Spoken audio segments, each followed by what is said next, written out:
Saludos amigas y amigos que nos honran con sintonizar este programa Hablando Claro. Mi nombre es Nicolás Nogueras y el objetivo del programa es compartir el pensamiento, compartir las opiniones, compartir el proceso de análisis y allí donde las cosas se hacen bien, pues llegamos a la conclusión que se han hecho bien. Allí donde las cosas, a nuestro juicio, no se han hecho correctamente, pues nosotros así lo indicamos. Pero yo le tengo un gran respeto a la opinión de ustedes, porque al fin de cuentas, ahí es donde reside la fuente del verdadero poder en el pueblo. Todos los que andan por ahí ostentando poder gubernamental no son otra cosa que personas en las cuales se ha delegado la función del ejercicio del poder para beneficio de la sociedad. Eso es en teoría. En la práctica es parcialmente. Pero hay ocasiones en que quienes promueven personas para el poder se creen que deben disfrutar de beneficios económicos por haber ayudado a alguien a llegar a un puesto público.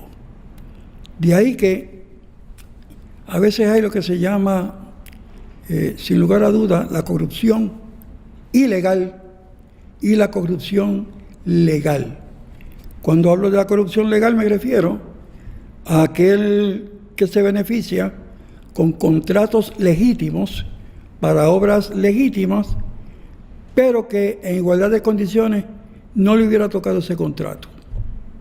Aquel que promueve determinadas obras, se las aprueban y disfruta de un alto beneficio económico, y todo lo que se hizo fue conforme a las aprobaciones que requiere el gobierno y finalmente a la realización de obras.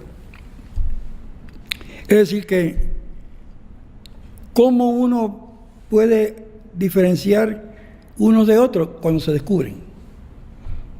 Dicen que cuando se descubren es como el Tartufo, famoso Tartufo, que se decía en la obra que pecado es pecado si alguien se entera. Eso es lo que pasa en esta y en otras sociedades. Pero hoy yo quisiera envolverme con ustedes en un análisis más profundo sobre la función de iglesia, Estado y gobierno y la función de gobierno vis a vis la relación con Estados Unidos. Mire, me pueden llamar naturalmente al 787-296-9888. Miren, Puerto Rico es y ha sido un territorio de los Estados Unidos.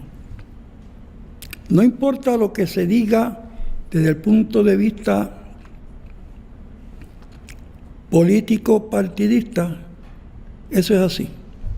Y cuando hablemos de ello más adelante, veremos la gran tragedia de este país en ese campo. Ahora bien, vamos a analizar un rato la relación de iglesia-gobierno. Como yo les dije anteriormente, la separación de la iglesia y el Estado fue a los fines de proteger al Estado frente a la iglesia. No fue a la inversa. En otras palabras, la intromisión de la iglesia en el Estado se consideró no apropiada y por ende se estableció esa separación. Pero por el otro lado, La separación, por su naturaleza sensitiva, no se definió. ¿Cuál es la separación? Pues mire, si usted adentra en el ejercicio de sus facultades eclesiásticas e invade aquella parte que envuelve decisiones del Estado, pues entonces usted tiene que conformarse a las reglas del Estado. Usted roba, por ejemplo, en una panadería, como en Los Miserables, Jean Valjean, una hogaza de pan porque tenía hambre. Pues usted roba, usted responde de robo bajo las leyes del Estado. Usted decide llevarse un automóvil, usted tiene que estar sujeto al poder del Estado, al enjuiciamiento del Estado. Ahora, si usted quiere dar misa en su iglesia a determinada hora, el Estado no se puede meter. El Estado no se puede meter. Si usted quiere hacer una misa continua, el Estado no se puede meter. Si en la misa usted hace expresiones que no le gustan a los que están en el poder, ¿y qué? Eso no se puede meter. Ahora bien, vamos a la otra línea fina. Si usted envía a sus niños a una iglesia o a una escuela parroquial y después se entera que su hijo, digamos monaguillo, o su hijo en esa escuela, pues le pidió el padre que esperara que se fuera todo el mundo, me refiero al cura o al sacerdote, y entonces después abusó del niño. Yo no voy a entrar en los diferentes métodos de abusar, pero es fácil que ustedes los puedan reconocer. El niño no se atreve por vergüenza decir algo y pasan los años y un día habla, se mueve la maquinaria del Estado, la investigación, y mientras está eso ocurriendo, salen más casos. Entonces dice el Estado, bueno, fiscal, encárguese de esto. Y el fiscal pide información. ¿Por qué? Porque sin información no puede asegurarse que cumple con su responsabilidad de probar el delito, si se ha cometido alguno, más allá de duda razonable. Y ahí entran en juego los poderes constitucionales. De ahí que la Iglesia puede decir, yo no le voy a dar ningunos papeles ni documentos, digamos, cursando documentos sobre ese padre en particular, lo que le ha hecho a estos niños, las quejas de los niños, de los padres. No le voy a dar esos papeles. Y el fiscal dice, ¿cómo que no? Mi derecho es investigar, y si hay un transgresor, yo tengo que saberlo y tengo que conseguir la prueba si la hay. Ahí se plantea un issue. La Iglesia, a mi entender, ha manejado muy bien el asunto en lo que concierne a líderes principales, entre los cuales está el arzobispo de San Juan,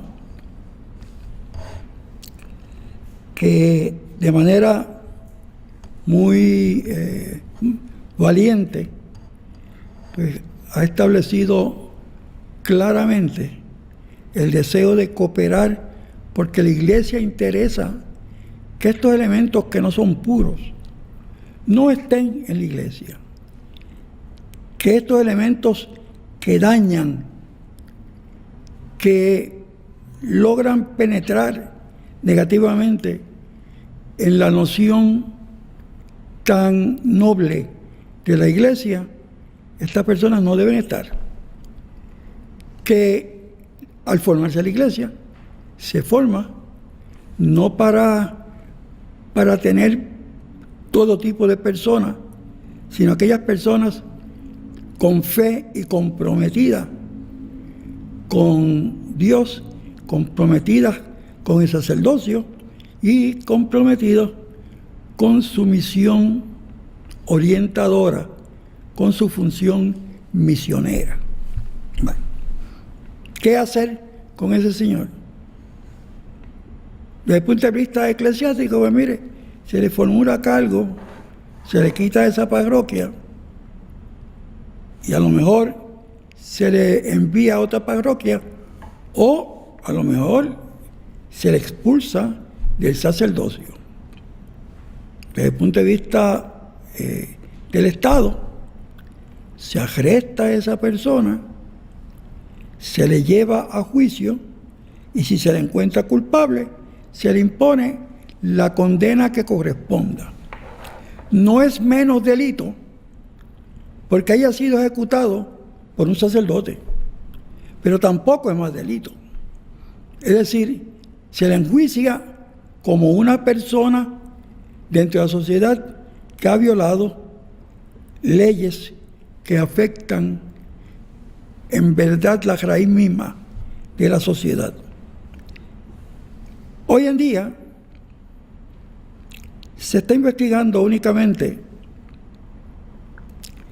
la iglesia, ciertos sacerdotes en la iglesia católica, que tampoco yo he visto casos que hayan surgido en la iglesia protestante. Pero fíjese que el problema que hay, esa no es la totalidad del universo del cuadro de aprovechamiento del abuso sexual contra niños y contra mujeres que ocurre allí donde hay poder. Las fuentes de poder incluyen poder económico, poder social, el miedo a perder el trabajo y el abuso que dentro de los confines de los trabajos ocurre. Vamos a atender esta llamada. Anónimo de Bayamón. ¿Cómo no? Con mucho gusto, Anónimo, adelante. Sí, señor Nicolás Noguera. A sus órdenes. Yo sé que usted es un hombre que lee mucho ¿Cómo no? y sabe sobre este caso de la religión católica. ¿Cómo no? Y quiero decirle que eso no es de ahora. Eso hace años y años y años. Esos casos están saliendo. Lo que pasa es que ahora, como todo se da a la luz, pues le dio el caso a ellos. Pero lo que quiero decirle, enfatizar, es que eso para nosotros aprender de que no podemos confiar en los hombres, en ninguno. Estamos viviendo tiempos que tenemos que estar buscando de Dios a como lugar pendiente y dar solamente a Él, porque los hombres fallan. Entonces eso es lo que hace que la fe de los hombres se va al piso. Ahora mismo no hay fe en la y no solamente en la religión católica, en casi todas las religiones, que los seres humanos están cayendo y la fe ya la gente no cree en nadie. Tenemos que poner los ojos y perdonando que su programación de esa religión, pero lo que yo quiero aconsejar es que tenemos que buscar de Dios, mantenernos a leer la Biblia y a los hombres tenerle cierto grado de confianza, porque eso no es nada, eso va a seguir. Eso es profético, varón. ¿Cómo no? De que los hombres en último tiempo iban a estar engañando y siendo engañados. Le Hay que agradezco. buscarle a Dios, señor Nicolás, y Dios le bendiga y ser con nosotros. Gracias muchas por su participación. Esa es una opinión la cual yo respeto enteramente. Sin embargo, fíjense, hay un dicho callejero que una golondrina no hace un verano. Precisamente el peligro grande de no enfrentarse a los problemas con balance, con la razón, con perspectivas que ven y analizan diferentes factores, los positivos y los negativos, pues cuando eso ocurre se pierde la esencia de las instituciones. No es que haya que creer en todo el mundo, pero tampoco es que se deja de creer en todo el mundo. Por encima de los hombres están las instituciones y por encima de las instituciones está el diseño divino, está la creación universal de Dios. Pero invitar a perder la fe es invitar al desastre y es invitar a que la sociedad caiga en un proceso de revolución, en un proceso de pérdida de fe en todo, y que entonces lo que tengamos no es una sociedad camino al progreso, sino una sociedad camino a la destrucción. Fíjense, hay unos casos que se están procesando. Todos los que sepan de otros casos que permanecen callados, discretamente escondidos, sin ser identificados, y usted puede hacerlo, hágalo. Si usted sabe dónde hay casos, tráigalos. Porque estamos hablando de que ese es su deber moral. Vamos a hacer una pausa. Retornamos en unos instantes.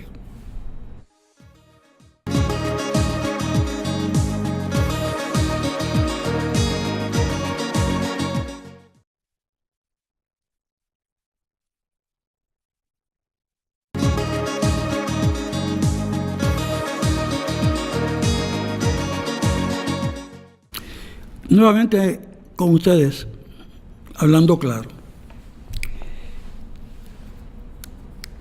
Cuando dentro de una crisis, en lugar de atacar el problema, se atacan las instituciones y los principios éticos, morales, espirituales de una institución, se crea un ambiente anticristo. Fíjense que hay un famoso dicho de ojo por ojo, pero decía otra persona, si usted pone en vigor ese deseo de desquite de ojo por ojo y después diente por diente, usted tiene una sociedad que mellada y sin poder ver. Y en que se dice en tono de broma y se habla de que es ciego si se aplica el principio de ojo por ojo, se sabe que esa no es la manera de bregar, ni se puede bregar de esa manera.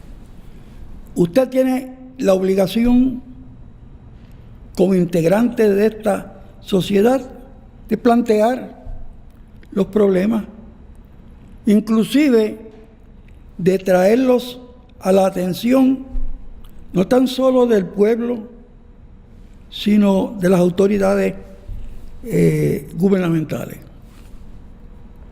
Que usted no puede, es decir, como leí un artículo hace poco, mira, esto es un desastre, esa iglesia no sé, están escondiendo todo y las emprende contra la iglesia y los sacerdotes.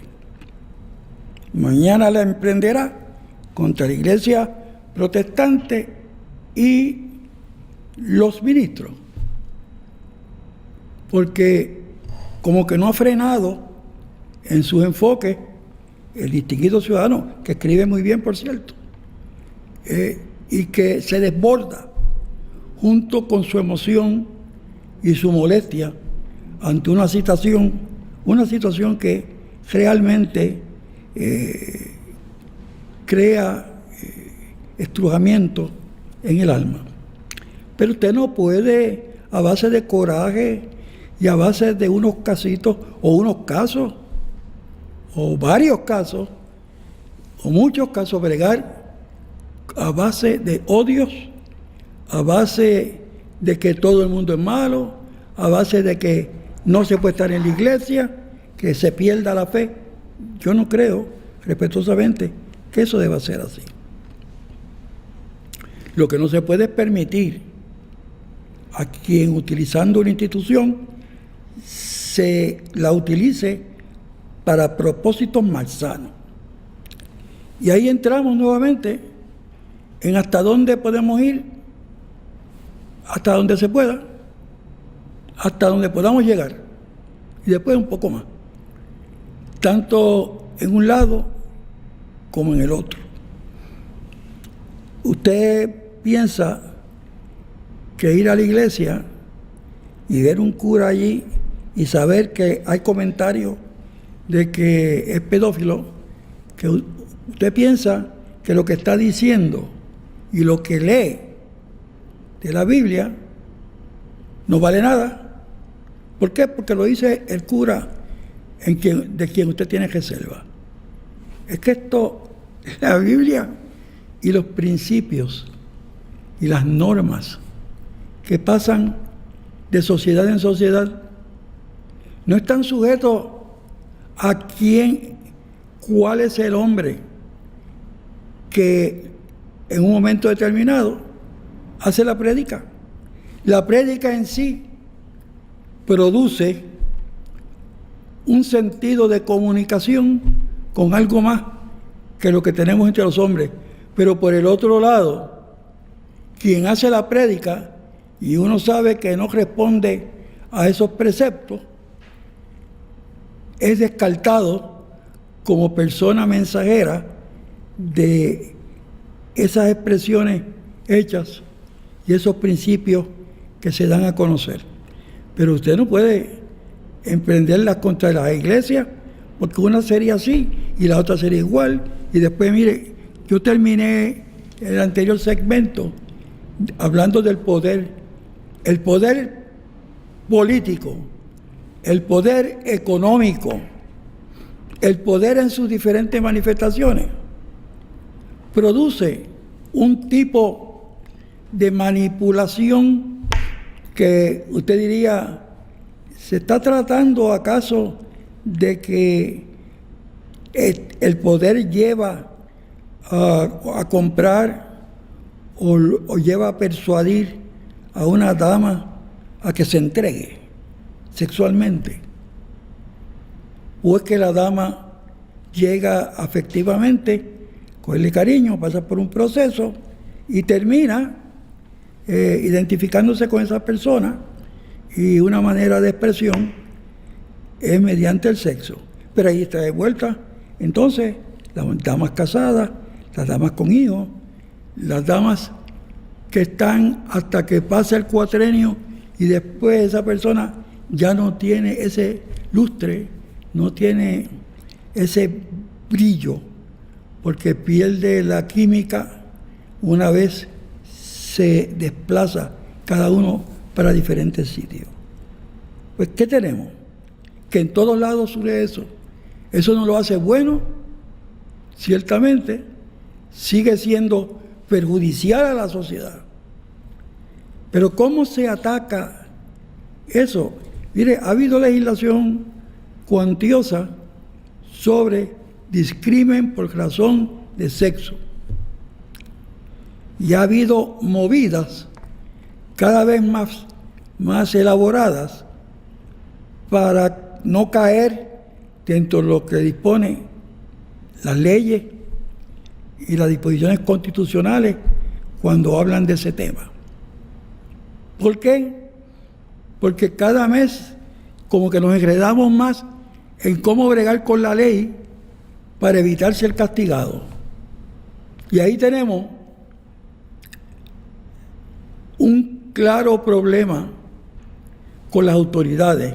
Y es que las autoridades, por el otro lado, gubernamentales, quieren estirar la ley de manera tal que el que no es culpable se haga culpable. Antes de ir al próximo segmento, felicito muy de veras al licenciado Antonio Zagaldía porque ha prevalecido la justicia. Retornamos próximamente.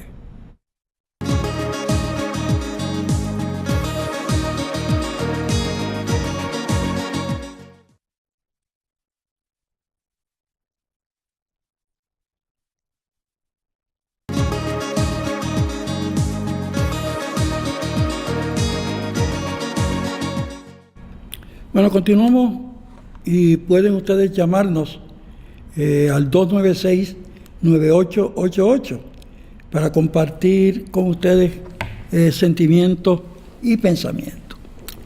Porque estos son temas trascendentes. El gobernador está en Washington, como lo está nuestro comisionado residente en Washington.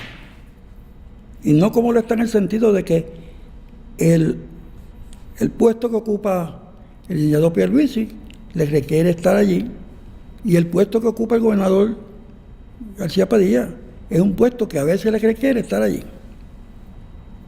Pero hablar de estatus retorna ceguera calculada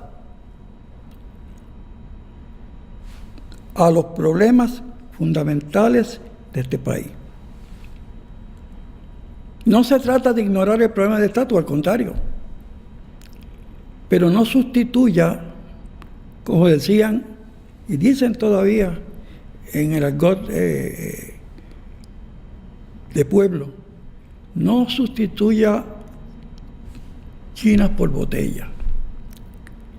Aquí no se trata de hacer así, cambiar la vista hacia un plebiscito, como han hecho muchas veces. ¿Y dónde está el desempleo, la pobreza, los problemas de abusos sexuales y de otra índole? ¿Dónde está la falta de vivienda, de escolaridad? ¿Dónde está el sentido de justicia humana? Porque usted sustituye para que la gente se envuelva en una lucha que cuando usted llega allá sabe que no es tan fácil como se cree. ¿Ves la cosa más absurda? Un pueblo expresa mayoría a una fórmula de estatus y entonces pues se dice allá que eso no es suficiente. ¿Y qué es lo suficiente? Que no exprese mayoría, o que el que no expresa mayoría sea el que promueva una definición de estatus. Obviamente usted sabe que tiene que pasar por un proceso de balance entre los partidos políticos y las preferencias de estatus. Y tenemos que saber y tenemos que darnos a conocer a nosotros mismos de que si no se logra un balance entre los partidos políticos y la fórmula de estatus, no lo hay, no hay la definición y por ende retornamos a un estatus que nos priva de mucho, no tan solo beneficio, de mucho progreso y de mucho bienestar, y que nos permite ser iguales y dignos en el ejercicio de una ciudadanía si prevalece uno de ellos. Pero ciertamente que no es el estatus lo único que hay que enfrentar. Miren, la policía está incautada y se suena a que las transformaciones vienen. No hay que ser mago, ni estar en el ejército, o haber estado estudiando para saber cuáles son los problemas fundamentales en la policía de Puerto Rico.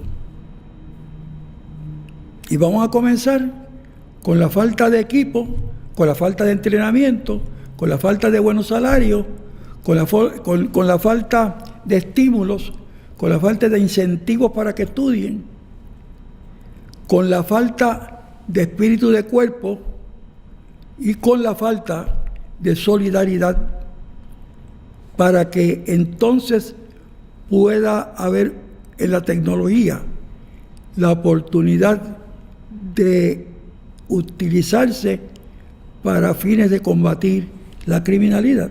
Sí, usted tiene muchos factores que los conocen. ¿Quién los debe implementar?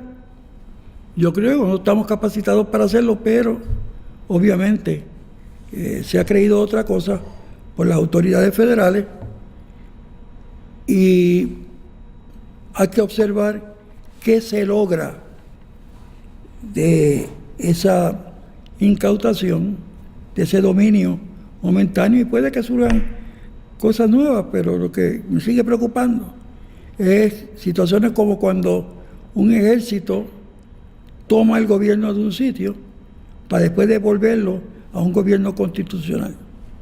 ¿Qué se queda ahí? Que lo digan los países que han tenido gobierno militar. Que lo diga Cuba, pero Cuba no es de los cubanos. Aunque los cubanos tienen mayoría, pues lo digo a los cubanos que creen en la libertad y la democracia, tienen mayoría. El poder es de unos pocos que controlan y utilizan la violencia. Pero luego entonces hay maneras de recurrir al cambio de gobierno. Sí la hay. ¿Cómo? En la medida en que puedan enfrentarse de igual a igual frente a los que controlan el poder, a los que encarcelan y abusan de los demás. Pero eso pasa en todas las sociedades. Usted coge la nuestra. Yo traté de llamar a unos médicos en varias ocasiones en el curso de mi vida, porque necesitaba consultarlos después de las 7 de la noche, como paciente de ellos. No contesta ni el celular, ni el médico está accesible. Y ellos dicen, ¿por qué somos seres humanos también? Ah, pero usted se comprometió a una función humana que tiene que cumplir. Usted ostenta el privilegio de bregar con la salud y la vida de los seres humanos. Pero ahora el acceso no tan solo a médicos, claro, hay muchos que no son así, pero el acceso al sistema médico, una sala de emergencia, que por ley tienen que atenderlo y no cobrarle si no tienen. Pero salas de emergencia, hospitales con pocos cambios tecnológicos para poder servir a los pacientes, la oportunidad de ser atendidos con rapidez en sus problemas mentales y emocionales y físicos. ¿Qué va? Yo he visto citas de un psiquiatra para un paciente de aquí a 2 meses, y usted dice, de aquí a 2 meses, ¿cuántas cosas pasan? ¿Qué tratamientos se le da? ¿Cómo se le puede evitar en su medio ambiente que cada vez vaya perdiendo más y más y más su voluntad, caiga en el desespero y finalmente se hunda en el abismo. ¿Qué se puede hacer? Y vamos a los trabajos. Mire, los desempleados, los que tienen, los subempleados, los que están empleados pero no a tarea completa, los que ganan poco, los que no pueden por su condición familiar cubrir las necesidades de su familia, los pobres, los desamparados, los que no tienen para dónde coger, que no sea para debajo de un puente, los que no tienen para comer, que no sea la peseta que piden o los 10 centavos, los que no tienen para ropa, a menos que alguien le ofrezca ropa, los que no tienen una mirada de los demás hacia ellos que los vean con dignidad y respeto, los que no tienen la oportunidad de una familia de progreso, de educación, esos que son millares y millares y millares en esta sociedad, no pueden ser olvidados porque surge un problema que se está planteando adecuadamente en términos de que el Estado no puede permitir que se cometa un delito o entrar en conocimiento de un delito sin investigar si ese delito se ha cometido. Ahora, yo estaré próximamente en el último turno. Pueden llamarme sin problema alguno, que con mucho gusto yo los atiendo. Vamos a una pauta.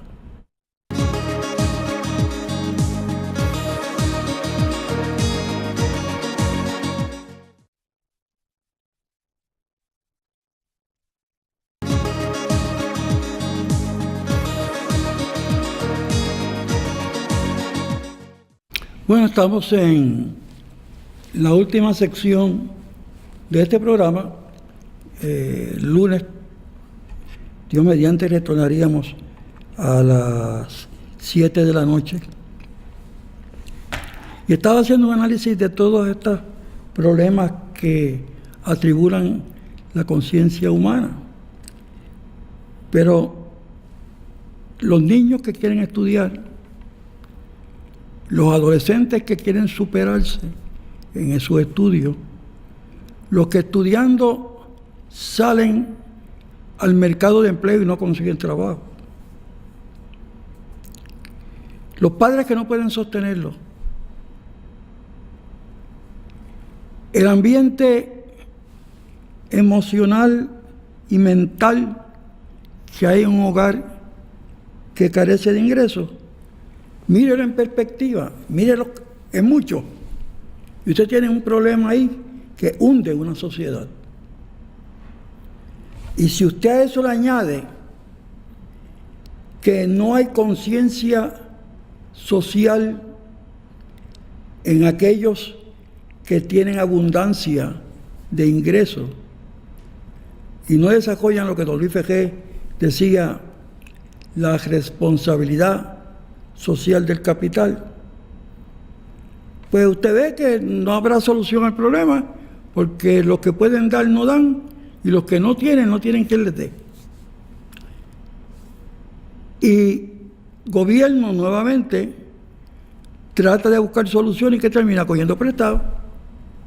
¿De dónde va a buscar? O le quita esto, o le recorta esto, o le coge prestado a esto, o viene y refinancia esta deuda. Pero si en la rueda económica del economista Keynes usted logra dar ingresos que permitan comprar y que permitan entonces que el comerciante compre más, porque se bajan sus inventarios y al comprar más se emplea más personas y así sucesivamente, esa es una sociedad en camino de progreso. Pero aquí se sale de universidades, se sale del conservatorio de música, se sale de cuanto lugar en que se educa para una profesión se sale al mercado de desempleo. Entonces, yo me pregunto si podemos intentar resolverlo de manera integral y no quitarle la sábana a este para arropar a este en lo que pasa el issue, y después que pasa el issue le volvemos a poner parte de la sábana y entonces a este otro le quitamos parte porque la opinión pública se hace por los medios de comunicación. Yo le pido a ustedes en este programa que piensen en que de alguna manera esto debe terminar con un diálogo balanceado de todos, no de una o dos personas porque estén en el poder. Y no todo el mundo tiene, porque sea médico o sea abogado o sea ingeniero, no todo el mundo tiene falta de capacidad para afrontar los problemas.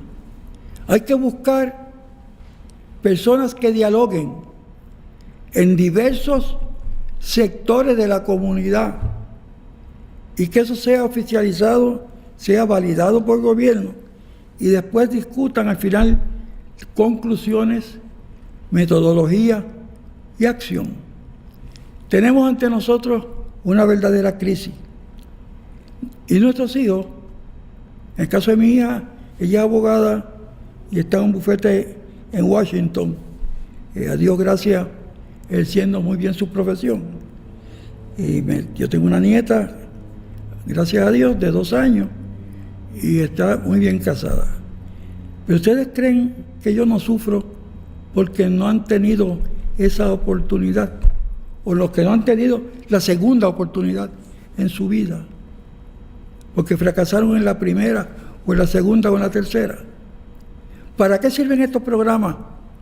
Que no sea, o para qué deben servir, que no sea para fomentar el pensamiento crítico y poder lograr solución a los problemas. Yo veo un montón de programas de esta naturaleza, dedicados a ¿qué? A echar culpa, como repartir baraja o domino, echan culpa a todo el mundo, si no es a uno es a otro. Esto no es asunto de echar culpa, esto no es asunto ni tampoco buscar soluciones irracionales si usted no tiene los datos, no tiene información para bregar con posibles soluciones. Mire, yo a veces los oigo hablar, como a veces oigo en la legislatura discursos. Hay algunos con sustancia, pero hay muchos, que lo que parecen es estar hablando en un meeting de barricada para fomentar el odio frente o a Estados Unidos o frente a un partido político, porque todo eso yo lo he oído. Ahí veo que el licenciado Pierluisi ha sometido un plan para bregar con ciertos aspectos económicos de Puerto Rico, pero tiene que ser más específico y tiene que bregar con de dónde vienen los chavos, cuáles son las aportaciones. Es decir, el plan tiene que venir unido de un estudio. Bueno, este programa se ha terminado y yo espero que la próxima semana podamos continuar nuestro análisis, porque Puerto Rico no vive ni respira con personas calladas que no se atreven a hablar claro.